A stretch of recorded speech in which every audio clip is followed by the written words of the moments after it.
Hey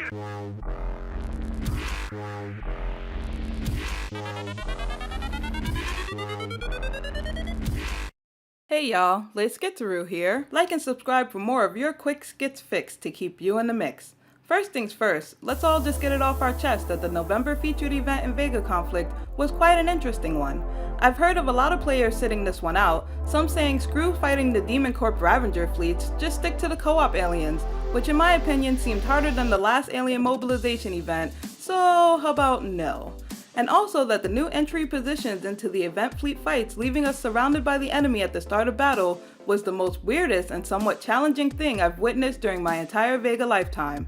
To be honest, the first thing I thought before seeing the spaces between those enemy ships was that this is Kixai's brilliant way to put an end to low to no damage kiting, along with players purposefully leaving fleets only half killed.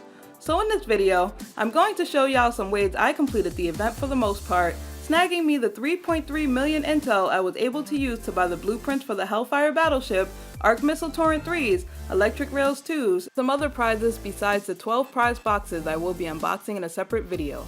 This first fleet is very much the same as your typical Dreadnought fleet.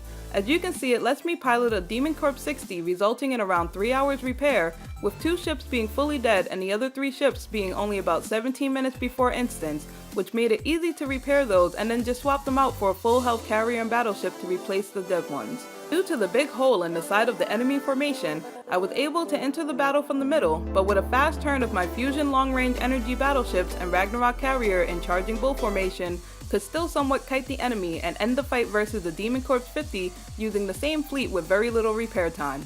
My most preferred way of doing this was starting the fight by attacking the fleet and sector from the left and then grouping all my ships into one group. I simply tell them to fly up towards the top right of the screen and then turn left, flying away from the carrier after the first Hellfire battleship has died. Once everything except the enemy carrier is dead, I huddle my battleships together, trying to put my carrier in between the battleships and the remaining enemy carrier, using my battleships to cover my Ragnarok while it goes in for the kill. This next build is a fleet that I made with the help from my friend Austin from Eternal Dead of the Abyss.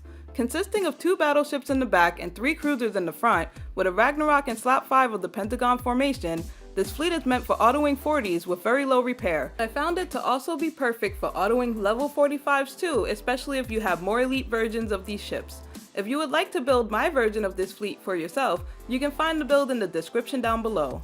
I also tested out my good old auto event VSEC 50 killer fleet versus the Demon Corp 50, and boy was that fail. Although it did win the fight, it took a hard hit, really raising its repair bill, rendering it not effective. I plan on working further on this fleet to at least have one ready for the December event. I like how the destroyers handled the back of the fight, so maybe if I use the convoy formation I can tighten up the back and put a cutter or frigate in slot 5 to go in the middle and take some of the fire, while also putting the carrier in slot 3 instead, since slot 3 took the least amount of damage out of all the front row ships. Additionally, I was thinking maybe a Valkyrie carrier would be better to make use of the phase support field instead. Well, there you have it folks. Now you know what fleets I used for the last event. To be honest, at the end of it all, I actually enjoyed the November event in Vega Conflict, and I sure can't wait for the December one, which is hopefully gonna have the Demon Corp's carrier as the new prize ship. If you're still watching this video and you're subscribed to my channel, then a huge thank you to you. This was Skitzaroo reporting in with your quick skits fix to keep you in the mix. Hope to see you next time.